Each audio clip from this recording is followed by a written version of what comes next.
What started as an ordinary beach stroll in Australia quickly turned into something out of a nightmare. A dog walker enjoying the coastline stumbled upon a bizarre and unsettling sight: the decomposing remains of a massive sea creature washed up on the sand.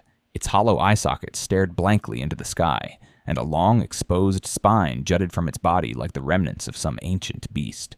But the real mystery lies not just in its eerie appearance. It's in the fact that no one can identify it. Marine biologists and ocean experts alike have examined the footage and photos, yet still can't say with certainty what this thing once was. Too decayed to classify and too strange to dismiss, the creature has fueled a wave of speculation online. And here's the kicker: this isn't a one-off. Australia's shores have a long, well-documented history of yielding bizarre, unexplained marine remains. From unidentifiable carcasses to deep-sea oddities, this land down under seems to be a magnet for maritime mysteries. One thing's for sure: the sea isn't done surprising us. Not yet.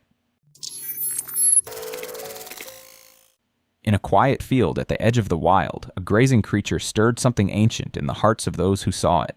Caught on camera in the distance was an animal that matched every historic description of a unicorn. Not the glitter-covered, rainbow-tailed creature from fairy tales, but something far more primal and majestic. Tall, strong, and elusive, this creature bore a single, unmistakable spiral horn jutting from its forehead. Its movement was calm, yet cautious, wild, yet regal.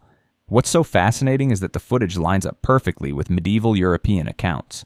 Those texts didn't describe unicorns as magical pets. They described them as fiercely independent beasts, almost impossible to catch. Animals of the forest, not of fantasy. In those ancient writings, unicorns weren't symbols of magic. They were symbols of purity, strength, and mystery, said to appear only to the rarest of souls. So, if this really was a unicorn, what does that mean for us now? Have legends simply exaggerated a rare species? Or did we just witness something that time itself forgot? Let me know what you think. Could this be proof that some myths never really disappeared? It was a quiet Friday evening in January, precisely 6:40 p.m., when a trail camera perched on a remote dirt road snapped a frame that would ignite debate across the paranormal world. In the pitch-black stillness, two figures emerged. One stood motionless in the center of the path, its shape indistinct. But it was the second figure, off to the left, that made this image unforgettable. Those familiar with the Fresno Nightcrawler phenomenon will instantly recognize the unnerving silhouette. Long, spindly legs, a torso that seems missing, and a strange, mechanical glide that defies natural movement. It's as if the bottom half of a deer decided to walk upright, alien and unsettling in every way. Skeptics have tried to explain it away. Some claim it's just a deer alongside a person in a heavy coat. But even casual observers point out the figure's unnatural stance, and the fact that this was the only image transmitted that night, despite the camera's ability to instantly relay multiple shots. So, what really happened here? Could the elusive Nightcrawlers be expanding their range beyond their usual California haunts? And what's with the single-frame capture? Was it a malfunction? Or something more deliberate? Maybe these beings don't want to be seen, at least not for long.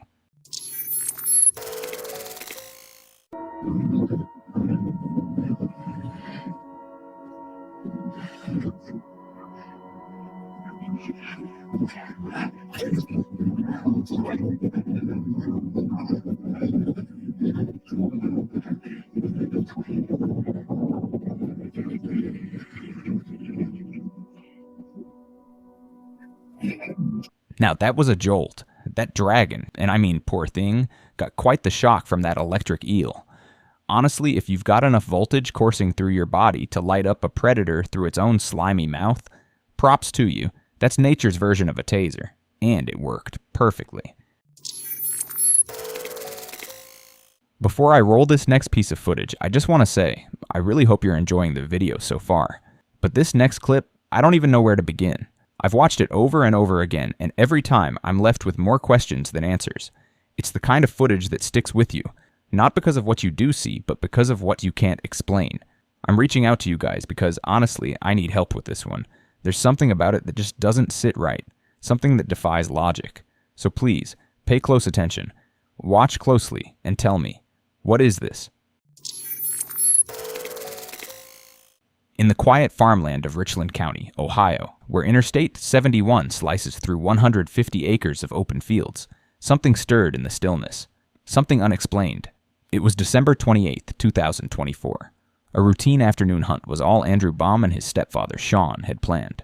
As the winter sun dipped low in the sky, casting long shadows over the frost-hardened ground, the two worked quietly, setting up a tree stand around 4 p.m. With daylight fading, Andrew climbed up to test their new vantage point. From that elevated perch, the landscape unfolded like a storybook. Bare-limbed trees, wide-open fields, the distant hum of the highway. Everything felt ordinary, until it wasn't. Baum's eyes caught movement in a nearby field, but it wasn't a deer. It wasn't a coyote. What he saw moved with unsettling grace, long, deliberate strides, covering ground with speed no human should possess. It didn't run. It glided, powerful, purposeful. The winter setting makes this sighting especially compelling. With no foliage to obscure the view and the pale afternoon sun still casting light, visibility was nearly perfect. And Baum had no camera, no phone, nothing to capture the moment. It was raw, pure, a human eye, unfiltered, watching something it couldn't explain. Word of the encounter spread quickly, catching the attention of the Bigfoot Field Researchers Organization. Matt Moneymaker, BFRO's founder and Ohio investigator Brian Damon conducted a full investigation. They found Baum credible. But that only raised more questions. Could it have been a misidentified human? A trick of distance or light? Maybe. But then came the property owner's response. While they confirmed that Baum and Sean had permission to be there, they made something else clear. They wanted no publicity, no attention, no curiosity seekers trespassing with cameras and flashlights. Some saw this as understandable caution. Others wondered if the owners were hiding something. Whatever the truth may be, the encounter stands as another mystery in a long line of rural legends. A reminder that even in today's hyper-connected world, there are still places, quiet places, where the edges of reality blur, where fields turn into stages and something watches from the tree line. In January of 2012, a man was doing something he'd done dozens of times before, checking the footage from his trail camera. But this time, something was off. As he scrolled through the nighttime clips, one frame stopped him cold, a glowing orb drifting silently through the forest like a floating lantern.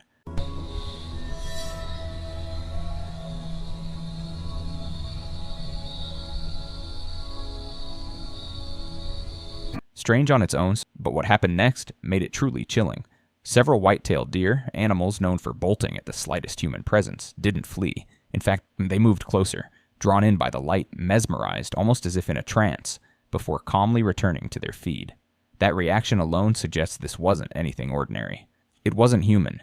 It wasn't natural. Some believe the orb was a spirit light, similar to those found in Native American folklore, ghostly guides or watchers of the woods.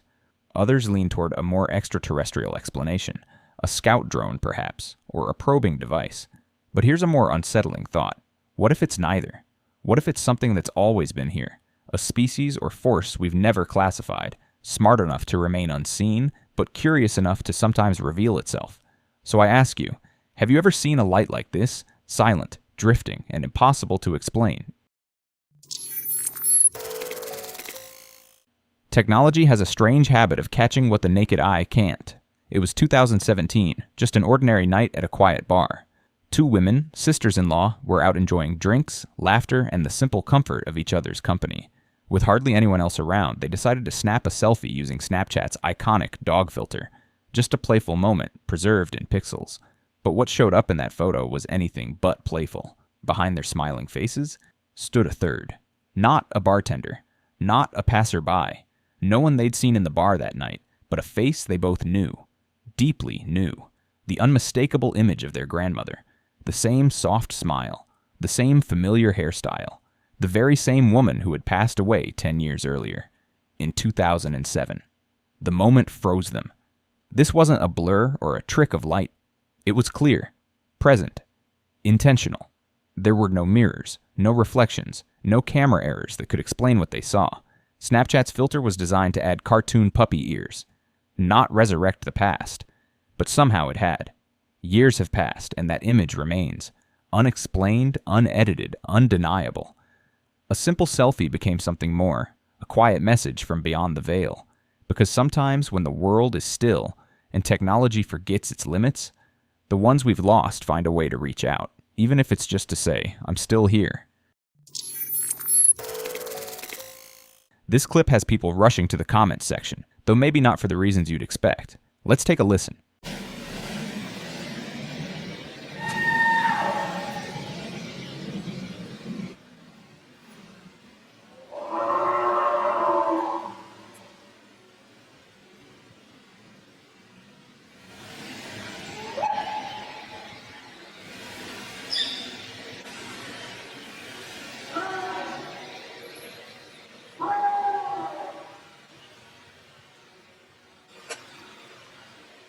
After watching it myself, I dove into the comments. Some viewers were impressed, but others were quick to point out that the audio seems recycled, possibly from the old Sierra Sounds recordings.